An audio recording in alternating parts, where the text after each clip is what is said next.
Welcome, everyone, to the pre-conference for our 2023 MTSS Summit. My name is Maya Gatt, and I'm the CEO and co-founder of Branching Minds.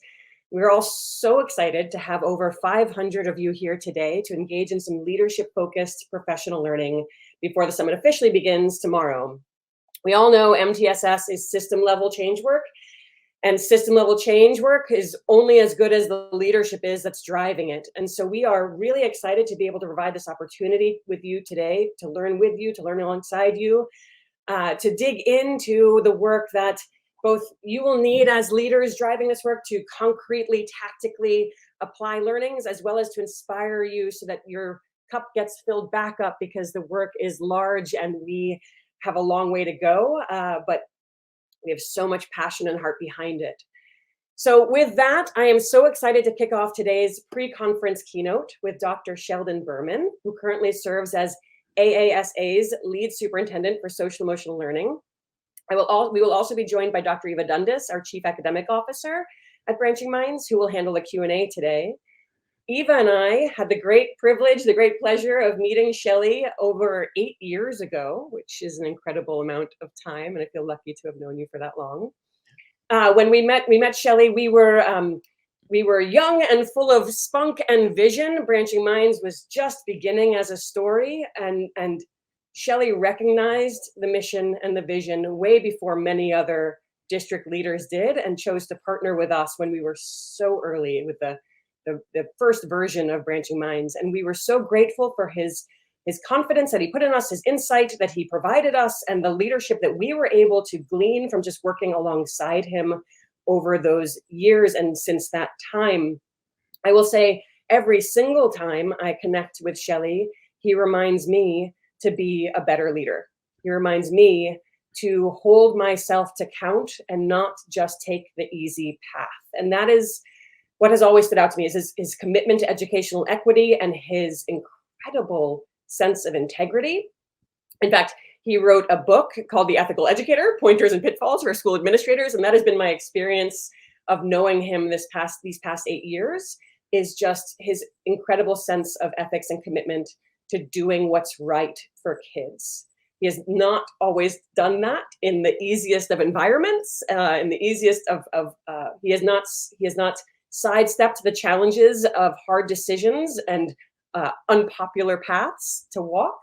And with that just comes more admiration that I have for him, to know that the right choice is the right choice for kids, not the easy choice for leaders. And so across his 28-year career serving 4 districts, Dr. Berman has led the implementation of comprehensive approaches to social emotional learning.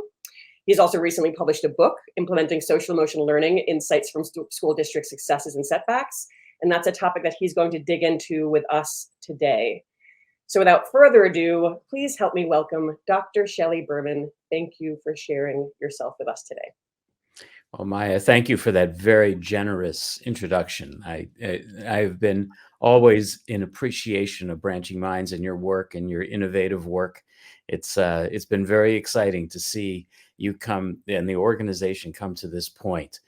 You're doing such important work in education, and I'm glad to provide whatever support I can, because the value you add to school districts' work is just extraordinary. And I know the community that's listening to us today is going to get tremendous value out of this summit. So I'm excited to be part of it and to be part of the launch of this with the pre-conference. So thank you very much for that intro. So welcome, everyone. It's very exciting to share with you a little bit of what I've learned over the past 28 years as a superintendent in 4 different districts. Those districts were very different, from 3,000 students in Massachusetts to 100,000 students in Louisville, Kentucky, to 16,000 students in Eugene and 6,000 back in Massachusetts in Andover. So it has been an evolution. But what has happened more recently, and what I'm going to share with you today, are some what I would consider 12 sort of takeaways from some research that I did with AASA. And it shows up in this book, Implementing Social Emotional Learning. I'll come back to this, but there is a QR code in case you're interested. It links to the publisher, but you're welcome to pick up the book. But as part of that, I want to begin actually with a question for you and ask you to think about this question and put your answers in the comment section. And we may pull from that later. But let me begin by asking you, for you personally, why is social emotional learning important to your school, district, organization's work on behalf of children? What makes it so important that you are here now really exploring its implementation? And as I titled this presentation, Getting SEL Implementation Right. So take a couple of moments, think about that, and please enter that in the comments section, and we may pull that up as we go on near the end of the presentation. What I want to share is a study that AASA, who's the National Superintendents Association, engaged me in and asked me to, for about 18 months, to study the implementation of social emotional learning in 6 districts across the country. Now, they're very different districts. Cleveland is a urban district of about 35,000. Corvallis, Oregon is a district of about 6,000 in the valley, Central Valley of Oregon. It's the site of the State University of Oregon. Marshalltown, Iowa is a small rural district of 5,000 in the center of Iowa. Moriarty Edgewood is another small district of 2,000 in New Mexico. Naperville, Illinois is one of the most affluent districts in Illinois, about 16,000 students. And Virginia Beach City Public Schools is a district of about 65,000, an urban district that includes actually 4 military bases. So the diversity of districts was a really interesting it gave me interesting insights to share with all of you. And I hope in the next short period of time to go through 12 of those insights so that you have a sense of how did these districts do it? How did these districts actually move SEL forward? And what were the strategies that worked? And what were the strategies that may have compromised their implementation? So let me begin with the first insight. The first lesson that I saw was that, and this is, in general in our work, we have to begin with why. Now, we know that SEL is sort of a tier 1 in an MTSS framework. And it's important that we think about what that why is for us. Because what I have found is that the clarity of communication, the clarity that we bring to sharing why we're so invested in the work and the value we see for students is critical for not only our staff, but also parents and to some degree students and our communities, and particularly given some of the controversies that have emerged around the country, around SEL, around critical race theory and other issues, bringing clarity to what's important. And so let me share with you a little bit about what I see as the clarity that I bring to this work and why it's so important to me. I happen to have been involved in the Nation at Hope, which is a National Commission report, the writing of a National Commission report. I wrote the practice section of that, or was the lead author on the practice section of the Nation at Hope that looked deeply into what was viable practice in social emotional learning. And I'm going to talk about that in a moment. But there was also a science group, a group of researchers brought together to think through what do we know about social emotional learning. And their finding, I think, is profound in a sense. Rarely do you bring 30 researchers together and they come to any kind of consensus about research. But here they came to a basic consensus that essentially social and emotional learning is deeply involved in cognition, and that you can't separate cognition from an academic learning from the social and emotional learning that goes on at the same time. That all of that learning itself is inherently social and emotional. And one of their major findings was that the major domains of human development, social, emotional, cognitive, linguistic, academic, are deeply intertwined in the brain and in behavior. All are central to learning. And this is probably the most significant part, that strengths or weaknesses in one area foster or impede development in others. Each carries the aspects of others. So in essence, all learning is social emotional. And we have to pay as close attention to the social and emotional learning aspects as we do to others. Now, we know that social emotional learning has some very positive benefits for students. It builds trusting relationships. It improves academic outcomes. It enables students to manage stress, anxiety, depression, and it improves attitudes, both about ourselves as we are part of the classroom, and even teachers as well as they practice this, not just students. So it's vital that that we bring this work to students so that they can perform at their best. And in fact, there's some recent work that actually has demonstrated that in even more significant ways. For example, we know that there's been somewhat of a backlash, but that social emotional learning has persisted in spite of that.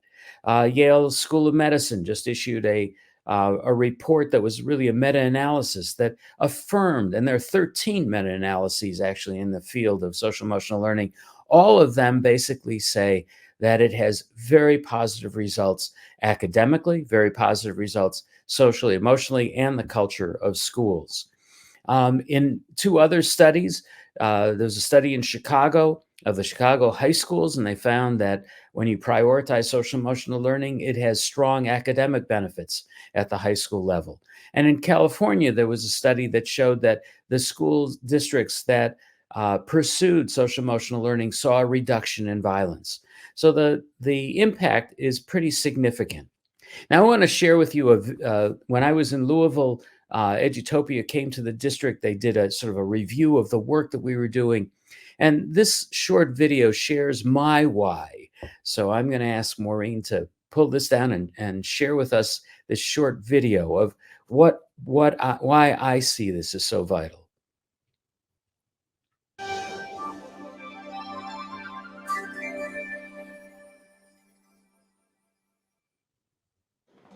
Swine flu snake greeting. Morning, morning, morning, morning, morning, morning, morning, morning, morning. At Carithers Middle School, the day begins with goofy games, which are often followed by serious discussions. Okay, we've been discussing bullying all week long. The 20 minutes spent in this daily morning meeting is a critical component of Jefferson County, Kentucky's district-wide Care for Kids initiative, which seeks to build positive, caring learning communities. There's a pretty complex puzzle that we have to put together to have a successful school.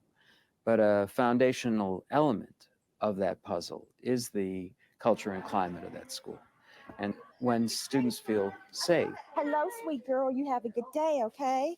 When they feel that that culture and climate supports them, when they feel cared about, not only by the adults in the school, but by other students in the school, they can do their best.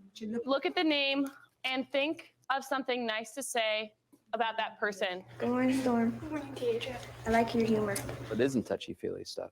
It's core social skills that gives students the experience and the knowledge to work effectively with others. Thanks for always being nice. It's teaching kids how to care for one another, how to be a bigger person, and how to resolve conflicts. When the cold wind blows, it blows for whoever has on shoes. Oh!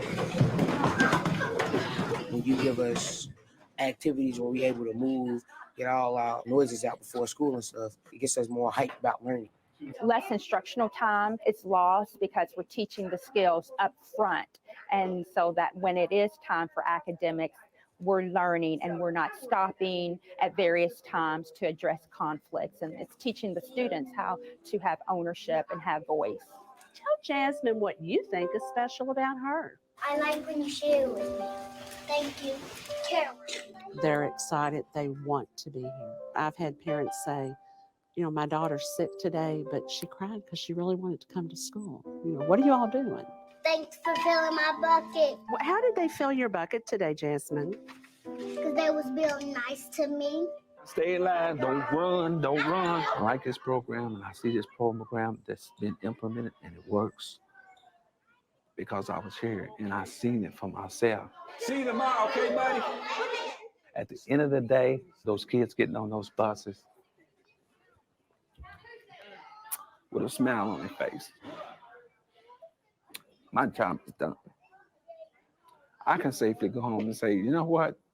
When they came this morning, they had smiles. And when they left, they had smiles.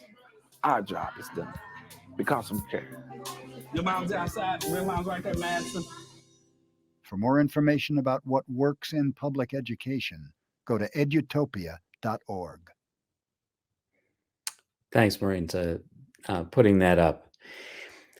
So you can get a sense that what I see is some of the most powerful results of social emotional learning. It in essence improves school climate. It creates a more productive learning environment. It enhances and boosts academic performance. You know, one of the things that I've seen over and over again is the improvement that it causes in terms of student-teacher relationships, student-student relationships. And in the sort of larger context, it actually, you know, most parents want their children to be cared about, to be known, to be valued. And when they do, we value and when we know and care about our kids and when they care about each other, it changes the environment and it rebuilds confidence. And most significantly, it is evidence-based. You know, as I said, there are 13 meta-analyses and they all echo the same results. So building from that, it's also important, not only do we know the why, but we know what it looks like, and we communicate what it looks like. Now, there are a variety of ways of thinking about this, and there are a number of frameworks. I've tended to use the CASTLE framework, which I think many people are familiar with, that focuses on self-awareness, self-management, responsible decision-making, relationship skills, social awareness. There are others, but many of the state standards have used this, and it's important that we communicate these kinds of standards and that there are standards out there for the development of social emotional skills. But in addition, it's important that we communicate what practices, and there are sort of 4 core practices that we outlined as part of the National Commission. The first was really teaching skills directly, the direct instruction of empathy and social skills. The second was, in essence, building a sense of community so you live these skills in the very essence of what you do on a moment-to-moment basis in the classroom. That includes processes like morning meetings, class meetings, buddy programs, school-wide community building activities, and even the way we provide discipline and classroom management. But building that sense of community so that students feel that sense of connection is a second strategy. Integrating it into curriculum is a third strategy, whether that is using collaborative learning strategies and then using them constructively to teach social skills, or that we are highlighting some of the themes that are embedded in social emotional learning, like responsible decision-making when we read a novel to a student, or when we discuss issues of whether a conflict in history could have been addressed in a different way. And then finally, service learning, because students need the opportunity to express their learning in an outside of school in a way that it solidifies their learning. So those 4 core strategies are really critically important, and that we communicate those is an insight as well as that consistently emerged across the districts that I worked with. The other thing that emerged was that we have to think systemically. We have to have a vision of where we want to go, but we have to implement strategically. And so this is really critical in terms of a comprehensive approach. We think of what we do at various levels so that, you know, we're implementing what skills, direct instruction skills we're working with, or in terms of curriculum integration, how we're working with collaborative learning, how we're utilizing, you know, and highlighting skills as part of the literature or the classroom work that we're doing, how we build community, how we promote service. This is sort of a quick example of what in my last district we had For example, Second Step and Open Circle were two SEL instructional programs we use. We use collaborative learning. We used a lot of literature that focused on culture and focused on social emotional development. That led to classes at the high school around a program called Facing History and Ourselves. That we used a program called Responsive Classroom to build community, as well as student councils, and a program at the middle school called Where Everybody Belongs, and then actually an advisory program at the high school. And that service learning continued throughout the grades. Another insight was that from the district's experience, when we pursued depth over scale, it worked better. We, in a sense, have to go more deeply into subjects and into the work that teachers are doing so that they have a deeper understanding of this. So pursuing depth really mattered. And in fact, there's Cynthia Coburn who did an extensive study of one of the programs called the Child Development Program, which is now Caring School Communities, found that when we look at depth, we really have to look at teacher knowledge, teacher belief, so that there is real authority and ownership by teachers, by administrators, so that they feel that they know what they're doing, they've mastered the practice, and they're invested in that practice. And in essence, so depth is really critical. But that depth doesn't come from just adopting a program. And in fact, one of the vulnerabilities in the field is that school districts sometimes adopt a program and the administrator or superintendent, like in my role, say, well, we did it. We adopted the program. We're done.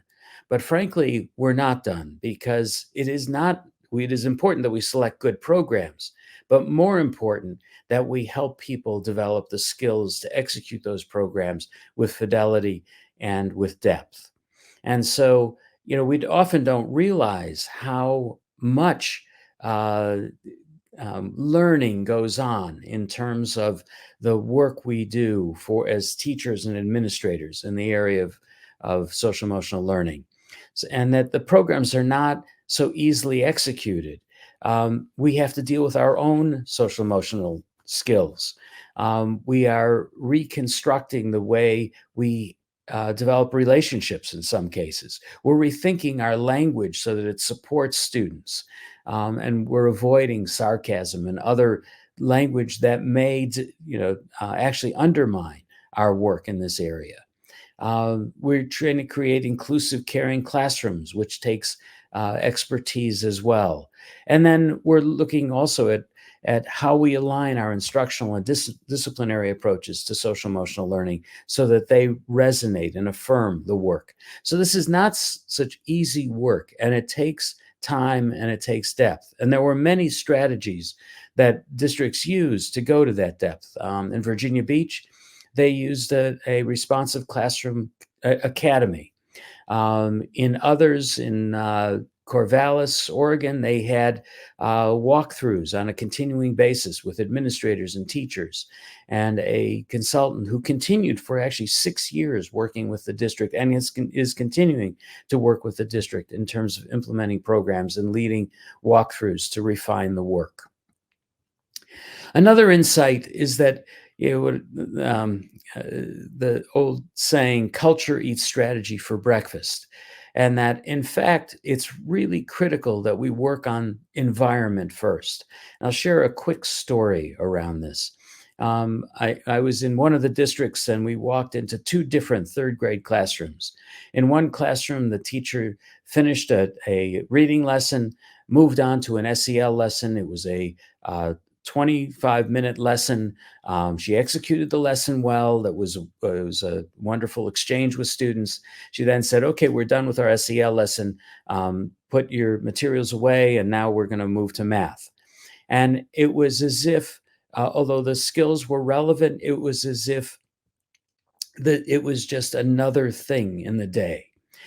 I walked into another classroom where the teacher actually turned to the students and said, we have some visitors and they're interested in what is happening in this classroom and how we work together. And she turned to the class and said, would you tell our visitors how we work?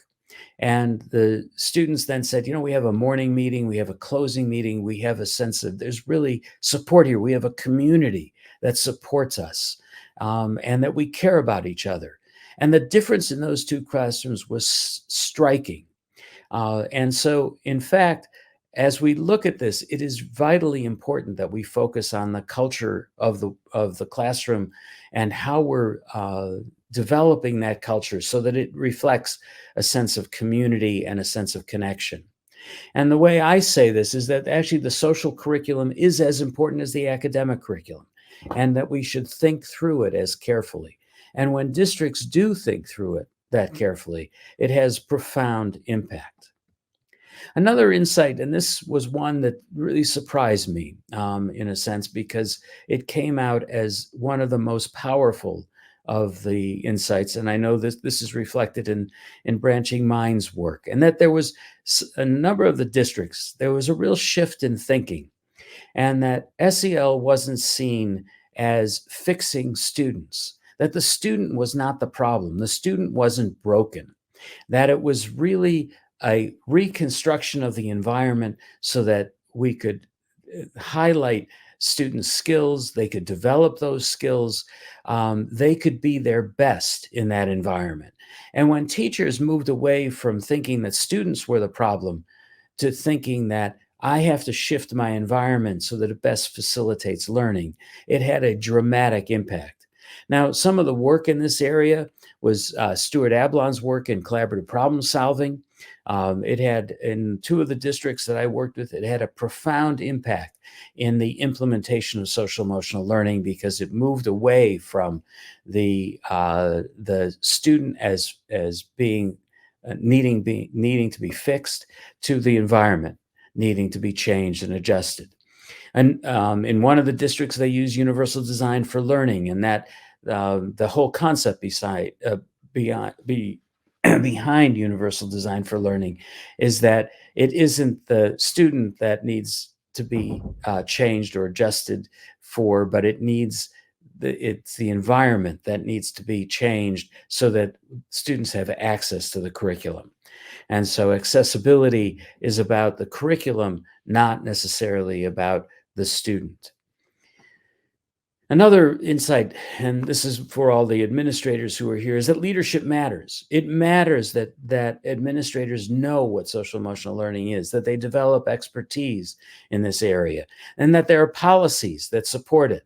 So administrators who have the vision and communicate that vision, who put policies in place that work, who actually provide the structures for professional growth and the resources to promote professional growth, that they monitor progress, and that we create communities of practice to refine that. And in terms of policy supports, there are many policy supports that can be embedded, all the way from board policies to vision statements to administrative infrastructure, ensuring that there is some leads who are taking charge of this work and responsibility for this work. Just one example, in Andover, my last district, we had a theory of action that began when we collaborate, and we focused on collaboration as adults to create safe, caring, and culturally responsive classrooms and schools. That was one of our core theories of action, one of our core action statements. And that what we saw as the result, if you go to the bottom of that, is that so that all students are prepared to make informed, just, and ethical decisions and be connected, compassionate citizens who contribute to a diverse and global society. It's the embodiment of SEL in the very theory of action we bring to the district. And in fact, we embodied that in a visual that said, we're going to focus on four main goals. One is caring and culturally responsive classrooms. Another is inclusive instruction. And embodied in that is the work that we've done in Andover in social emotional learning. Another insight is that we also have to think about consistency and aligning our work. Oftentimes, particularly in urban districts, the tendency has been to that instruction is didactic, and that frankly doing social emotional learning is very interactive. And so we need to look for some ways that we're building this into instruction and shifting instruction to be as consistent as possible. So looking at how we promote learner-centered instruction, focused on authentic relationships, give students voice and choice, and that we begin to shift instruction so that it aligns with our work, so that students feel engaged and feel present and feel valued in the learning that they're engaged in. One of the things that has been happening is that school districts have been building this into the instructional program.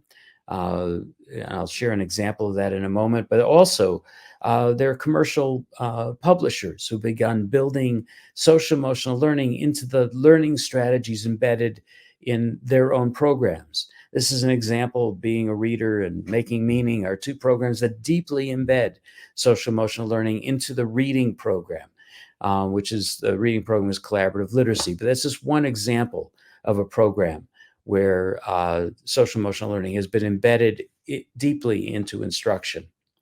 I want to say something about high schools, because what happened in the study was that high schools were the most challenging of all the arenas to promote social emotional learning. But there were some practices that stood out.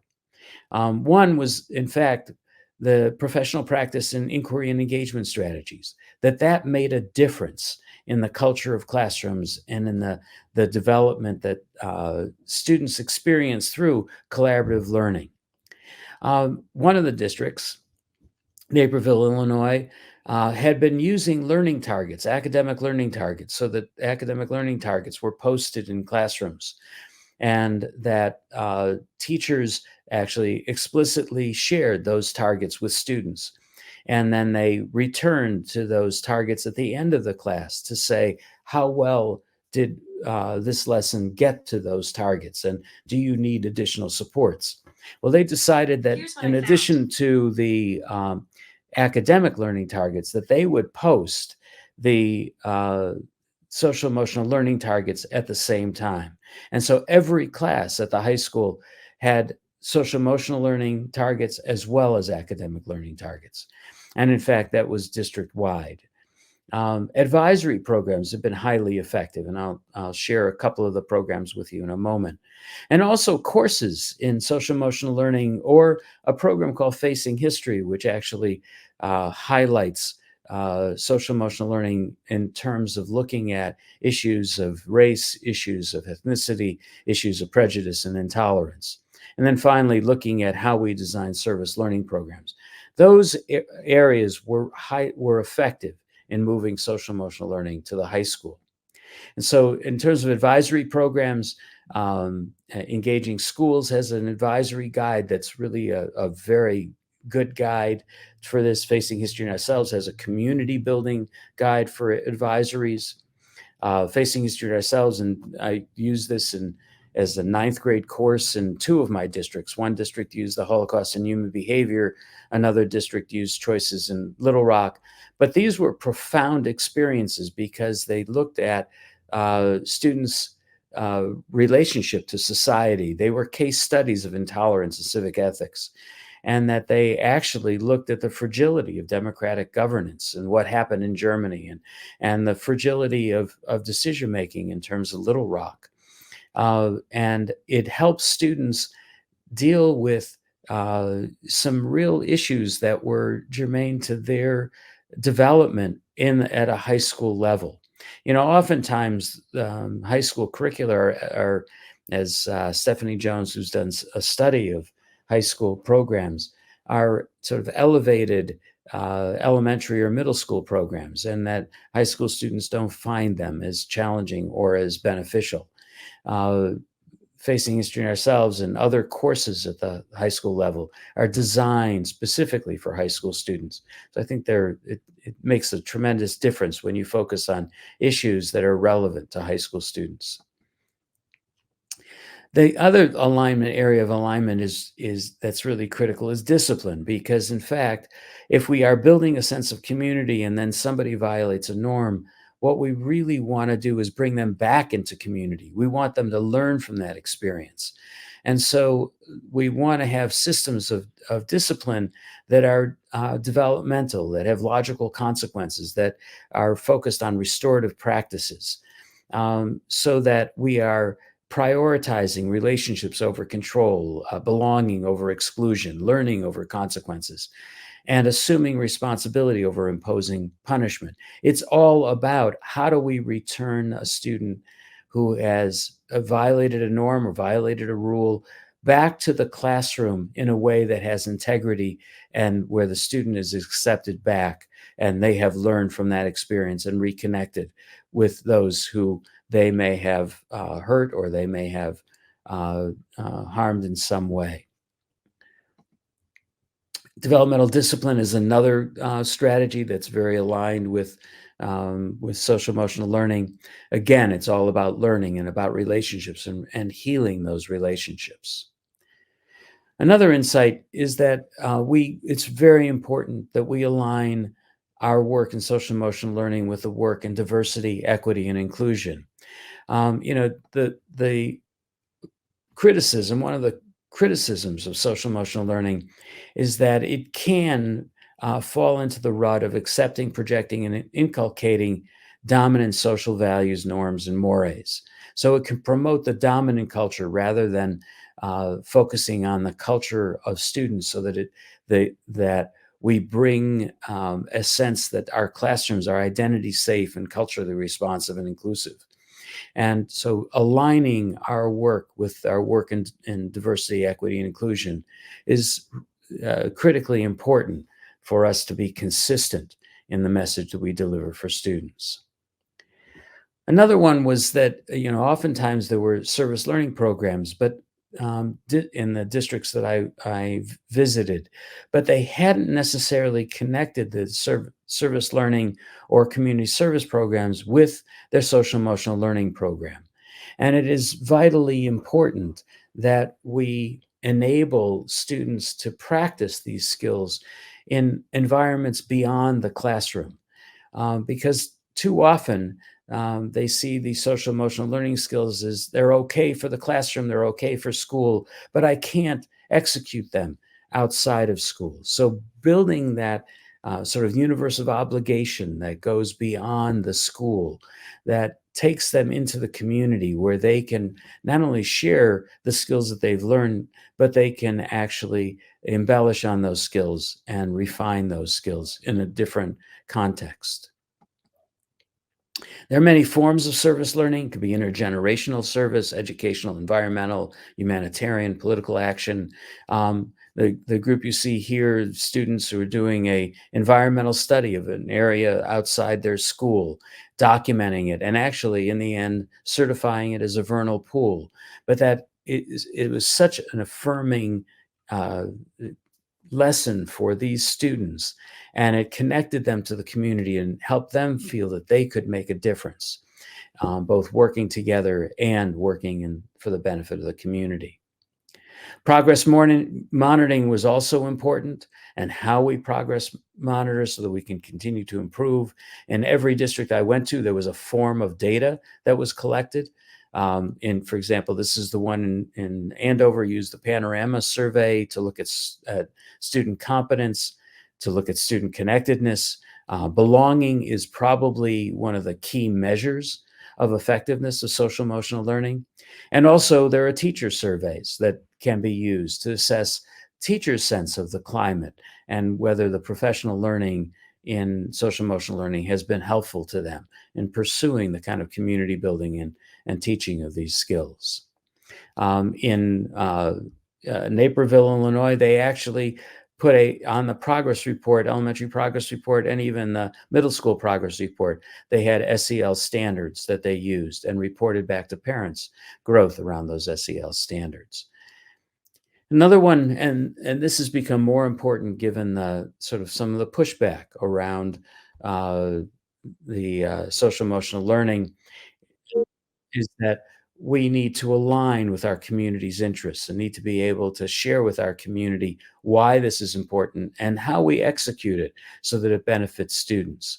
And in some way, we need to reclaim that narrative that this work is good teaching, that this work improves what we do in the classroom.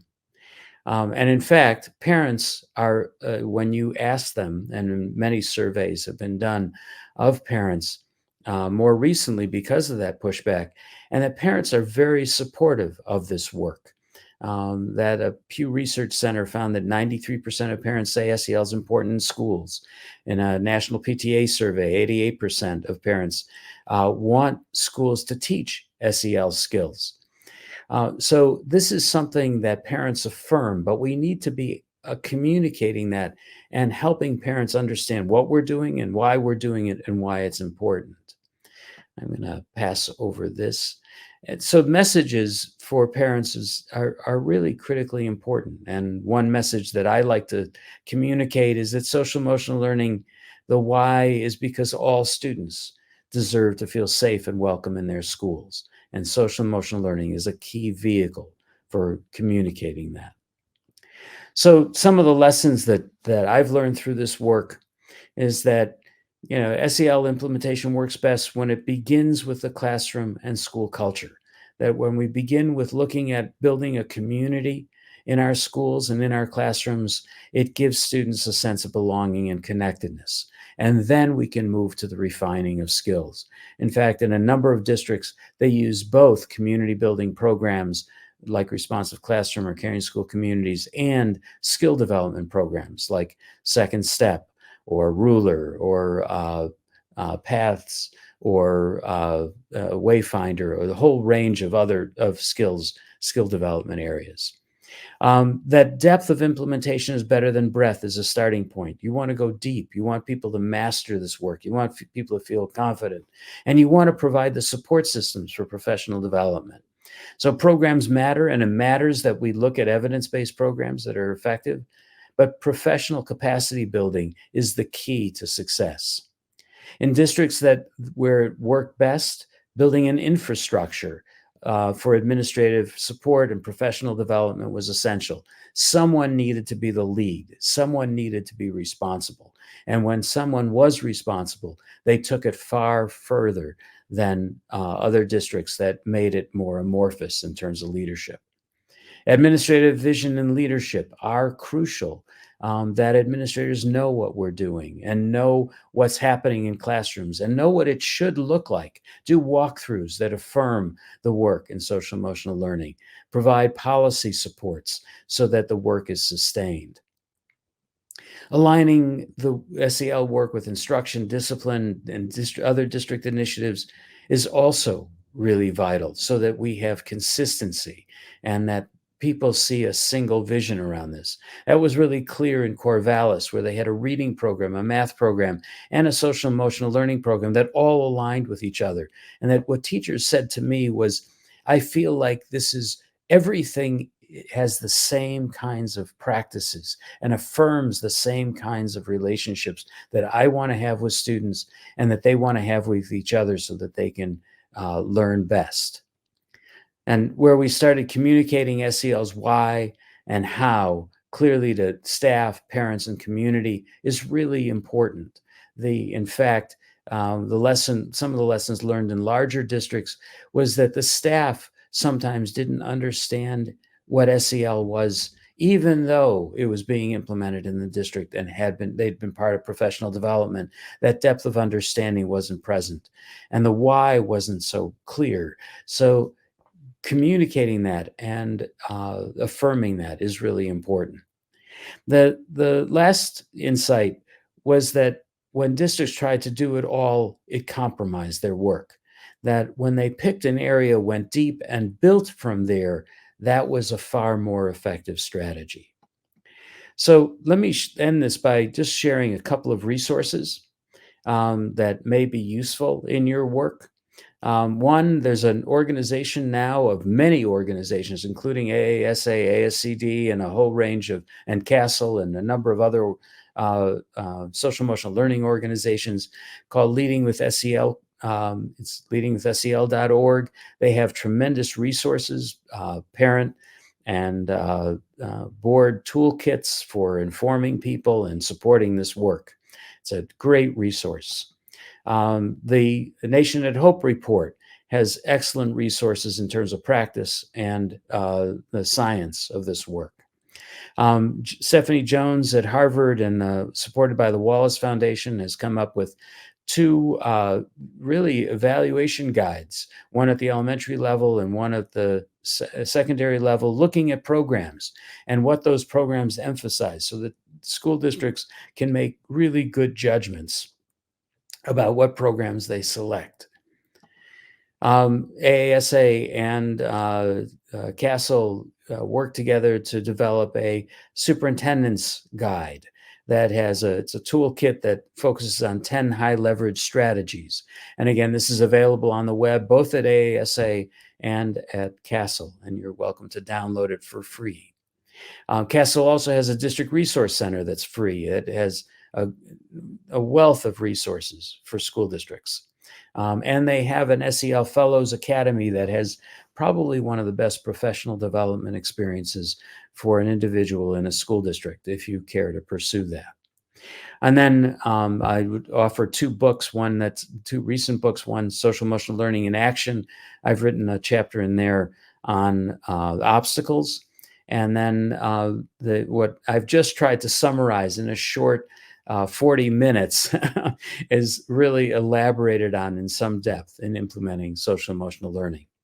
So where I want to end is to simply say that, again, to return to my why, I believe that caring and inclusive school community gives students a vision of the way the world could be, that essentially by experiencing that sense of community, they can go out in the world and be more effective in creating the world as a more caring and inclusive place.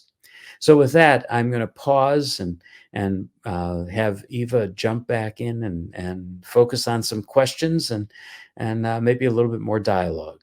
So thank you for the ability to share some of those insights. Thank you so much for sharing them, Shelley. Based on everything that's going on in the chat and our internal Branching Minds chat, kind of what you're saying is really resonating with people. So it was really, really great for you to be able to share that with us today. So we do have some questions coming into the chat. If you have other questions, feel free to put them in now. But first thing we're going to kick it off with, I think it's up on the screen now, from Tiffany. So we have had many laws being passed around teaching controversial concepts. Did any of your schools have to navigate that? And how did that work? What did they do? And Tiffany, if you have any follow-up to that, but I know you've experienced some of these difficulties in the past. Well, two of the states that actually have passed some significant laws against critical race theory are Iowa and Virginia. I'm sorry. And so two of the districts, Marshalltown and Virginia Beach, have confronted that. And in fact, I'll just use one example. In Virginia Beach, one of the board members actually brought to the school board the message that social emotional learning was really the Trojan horse for critical race theory. And the superintendent took that on. And you wrote a wonderful op-ed. It was Aaron Spence. He's now in Loudoun County, but he wrote an incredible op-ed in the paper and then worked extensively in the area of communications and took it upon himself to go to meetings in the community, to go to Rotary Club, to go to the Chamber of Commerce and talk about the value of social emotional learning. And the same thing is true actually in Iowa. The group of superintendents, particularly led by the superintendent in Iowa, who Theron Schutte, who is in Marshalltown, rallied to actually prevent the passage of bills that were targeting social emotional learning, and was able to convince legislators about the value of this. So in some way, there is pushback. And that's why I shared the Leading with SEL, because I think we all have a responsibility to educate people, and we may not have done that sufficiently. So this is our opportunity to share why this work is so vitally important to student success. Yeah, that's awesome. This is kind of similar and related to, getting that broader community and, mindset shift around this more broadly. But I guess more tactically speaking, in terms of school leadership and teachers, um, how do you deal with people who are dealing with pushback from that? They think it might be interfering with academic time. And then a related question that I had was thinking more about, in this context of where you have that tricky climate or culture around these issues, how do you go about creating that theory of action that you discussed when you're in that situation where that culture is going to eat the strategy for Right. breakfast if you don't navigate that in the right way? Well, this is where I think there's a research document, a consensus document that came out of the commission from the researchers, and it's short, succinct. And I would get that in front of administrators. It's understanding that you actually save time when you're pursuing social emotional learning. You may use some time for morning meetings or closing meetings, but frankly, it enables you to cover academic content much more efficiently. It minimizes the number of disruptions you have in a classroom. It promotes engagement of students. And it's important that administrators understand that. I would say, frankly, if you have questions, you can direct administrators to me and have them reach out. I'd be glad to talk with them. But the materials, again, on Leading with SEL, the materials that were produced by the commission really help people understand that this enhances and summarizes essentially the many meta-analyses that are out there. There are a lot of resources in the area of social emotional learning. Castle being one. If people are challenged, contact them, reach out, because I think there are people there who can help. AASA has a cohort of school districts that are working in this area. There are toolkits that give you information to provide. One of the things that we have to have the confidence in is that we have to have the confidence in this work, that it makes a difference. And when we bring that confidence and we demonstrate that confidence, it helps people see the value of the work. Yeah, absolutely. And it really does seem like we're at a place where there's just so much evidence that it is impactful. I mean, granted, we've talked about all of the evidence out there for science of learning and how hard that is, but the data that seems to be coming out is very clear cut and easy to digest of just how impactful this work can be. Yeah. And just as an aside, I try to summarize the 13 meta-analyses, that may be useful to share, clips from the book about what in essence these meta-analyses show. I mean, there are thousands of studies now in the area of social emotional learning, and the consistency is really extraordinary. We've learned a lot that you cannot divorce academic learning from its social and emotional aspects. And that when you do, you compromise learning. Yeah, absolutely. I think we might have time for one more question. There's a long one that came in. Quick one you might be able to answer while I digest this other question. It's more tactical. Can you give a little bit more advice about who's evaluating SEL standards for using them for student progress report that you discussed earlier? Oh, that's Naperville. And actually, if you go to Naperville's website, they have a wealth of information. They've really done an extraordinary job of embedding SEL standards. Illinois was the first state to come out with standards. I think there are now 28 states that have standards, SEL standards. Others have some guidance around SEL.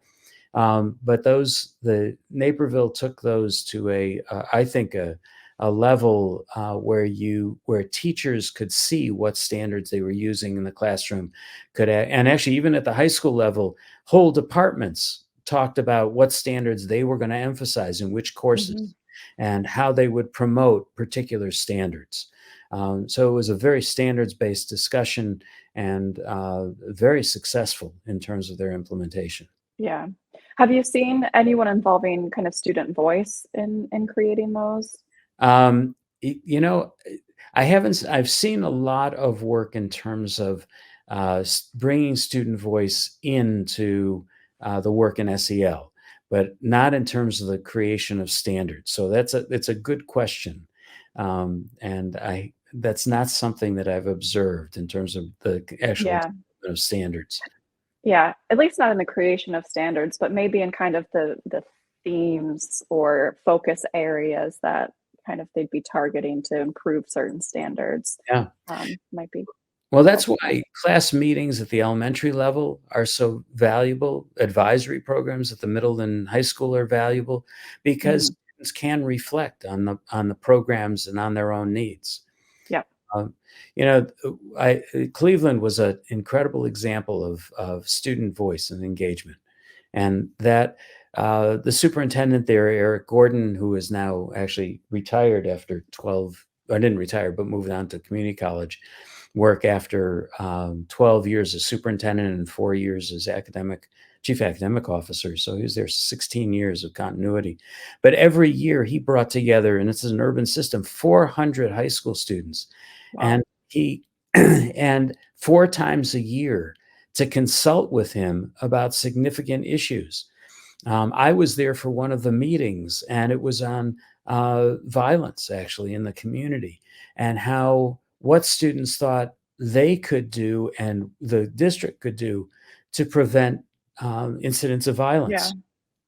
Yeah.